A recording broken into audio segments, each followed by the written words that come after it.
Around 2000 BCE, according to the current mainstream archaeological and genetic theory, a group of people from the Russian steppe began moving south. They were not an army, not a single tribe, not a coordinated migration with a destination in mind.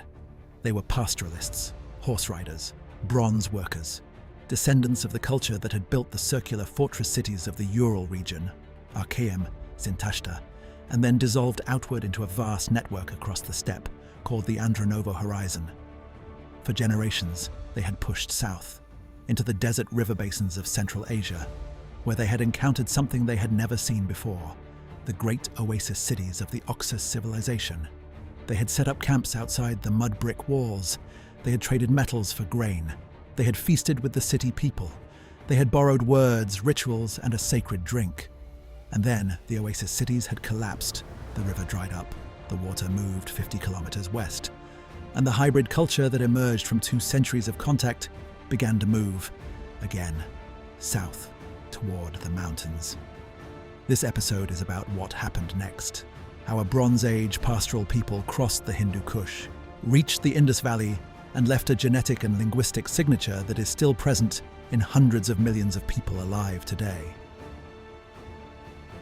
Between the oasis cities of Central Asia and the Indian subcontinent lies a mountain system of extraordinary scale, the Hindu Kush, the Karakoram, the Western Himalayas.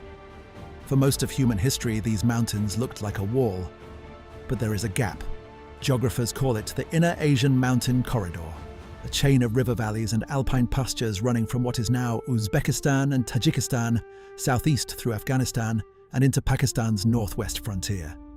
Not a road, not a pass, a corridor, wide enough for herds, rich enough in summer pasture to sustain cattle and horses, connected by the same river system that feeds from snowmelt off the Hindu Kush. The corridor was not empty. People had been living along it for thousands of years.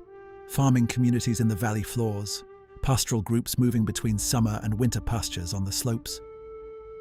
What the Bronze Age steppe people brought was something new: the horse, the bronze weapon, the spoked wheel chariot, and a specific way of organizing society around a priestly and warrior elite. The corridor was their highway south, and at the northern end of that highway, a city.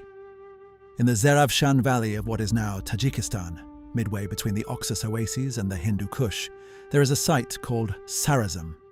Its name means where the land begins. It sits at the exact junction of 2 worlds. Behind it, the mountains, suited for pastoral herding. Below it, a wide, fertile valley, watered by the Zeravshan River, ideal for irrigated agriculture. Sarazm was found in 1976, not by an archaeologist, by a local man who turned up a small bronze axe while digging. Formal excavations began the following year. They are still ongoing. The site was occupied from around 3500 to 2000 BCE. At its height, it had about 3,000 residents, dwellings, workshops, a communal granary, a palace, irrigation systems feeding the fields below, and something that stopped the excavators: round altars. The excavators interpreted them as evidence of an early fire cult, possibly the oldest pre-Zoroastrian fire worship site yet found, according to some researchers. Whether or not that connection holds, the altars are real. The fire was clearly sacred here. The fire ritual, which would later appear in both the Rigveda and the Avesta, may have had roots in this mountain corridor. That is a leading hypothesis, not a settled conclusion. In one burial dated to approximately 3000 BCE, a woman. Her grave goods were extraordinary. Beads of lapis lazuli, jet, and turquoise. A bronze mirror. The lapis lazuli came from Afghanistan's Badakhshan region, confirmed by isotope analysis. UNESCO confirmed. Sarazm was trading with the Iranian plateau, the Indus Valley, the steppe of Central Asia, and as far as the Indian Ocean. All of this, 3,000 years before the Common Era. And in the mountains above the Zeravshan Valley, significant tin and copper deposits have been documented, associated with Bronze Age metalworking. Whether the Andronovo specifically controlled these resources or simply traded through the area is debated. What is clear is that metal and people moved through this corridor for centuries, What Sarazm tells us is that this corridor was not empty wilderness when people began moving south. It was a known junction, a waypoint on a route that had been travelled for 1,000 years already. The corridor had a history before the steppe people used it. Here is something that requires explanation. The Oxus Civilization collapsed around 1700 BCE. The population that had absorbed its culture, the hybrid steppe Oxus people, began moving south through the mountain corridor. The steppe people first appear in the archaeological record of what is now Pakistan, specifically in the Swat Valley, around 1200 to 800 BCE. That is a gap of roughly 500 years. Where were they? The honest answer is moving slowly. Not a march, not an invasion, a gradual drift through the mountain corridor over centuries. Small groups moving into new valleys, mixing with local farming communities along the way, staying for a generation, moving further. The genetic signal confirms this. Narasimhan and colleagues examined multiple Swat Valley individuals across different time periods. The earliest samples, dated around 1200 BCE, show a small trace of steppe ancestry. Later samples show more. Later still, more again. Not a uniform signal arriving all at once. A progressive build-up across centuries. And even before the main push south, outlier individuals at Oxus sites were already showing early steppe admixture, suggesting the mixing had begun at the oasis walls, long before anyone crossed the Hindu Kush. Multiple waves, over multiple generations, across multiple centuries. Not an invasion, a drift, according to the genetic evidence. And during those years, something else was happening. The culture was continuing to absorb and transform. Moving through Afghanistan, they encountered farming communities with their own agricultural vocabulary and their own ritual traditions. More words were borrowed, more practices adopted. The language they carried south was not the language that had left the steppe. It had been shaped by contact with the Oxus Civilization. It was being shaped further with every new valley they entered. Linguists argue, though this remains debated, that the language arriving in South Asia already carried dozens of words borrowed from the Oxus world and possibly from Afghan farming communities along the route. Before we reach the Swat Valley, there is a question worth pausing on. When geneticists analyze the steppe ancestry in modern South Asian populations, they find something asymmetric, and the explanation for it remains debated. The Y chromosome signal, which tracks the paternal line, father to son, is very strong. R1-Z93 is found at high frequencies across North Indian populations, especially in traditionally high-status groups. The mitochondrial signal, which tracks the maternal line, mother to daughter, is much weaker. Steppe-associated maternal haplogroups are rare in South Asia. More steppe fathers than steppe mothers. The leading explanation: the people moving south through the mountain corridor were disproportionately male, warriors, horse trainers, metal workers. These men arrived in new regions and married local women. Their sons carried the steppe Y chromosome. Over generations, the steppe paternal line spread widely. The steppe maternal line didn't. But there is a more specific answer inside the genetics. Brahmin and other traditionally priestly groups carry more steppe ancestry than expected. The same paper confirms it. Not because it was selected for. The explanation is simpler. Endogamy. Marrying within the group, generation after generation, for thousands of years. Not spread, preserved. One more nuance. In the earliest Swat Valley samples, the very first steppe ancestry appearing in South Asia, the signal appears in the maternal line before the paternal line in some individuals. This suggests that the very first contact was more mixed than the later picture implies. The male bias built up over time as the elite system solidified. The beginning was messier, more human. To the people who would later write the Rigveda, this valley had a name: Suvastu, a good dwelling place. The Swat Valley sits in what is now Khyber Pakhtunkhwa, in the northwest of modern Pakistan. Not what you might imagine for a Bronze Age arrival point, not a flat plain or a desert crossing.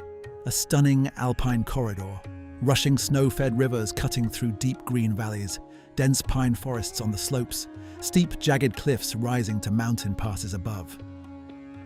The people already living here were settled farmers, stone and timber villages tucked into the mountain terraces. Wheat and barley in the riverside fields, peas and lentils in the garden plots, humpbacked zebu cattle grazing the valley floors, sheep and goats on the slopes above, a prosperous, settled world. Then, around 1400 BCE, at the beginning of what archaeologists call the Gandhara grave culture, something new appeared in the archaeological record of the Swat Valley, a sound the valley had never heard before. Horses. Horse bones appear in Swat Valley burial sites associated with this period. Domesticated horses are largely absent from earlier South Asian contexts. This is one of the archaeological markers scholars point to as evidence of incoming populations with steppe connections. Archaeologists call what emerged the Gandhara grave culture, or the Swat proto-historic grave type. The specific excavation sites, Galagay, Udagram, show what the fusion looked like in practice. Local, wheel-turned dark ceramics alongside steppe-influenced forms. Bronze pins for fastening wool garments, horse bones in certain burials.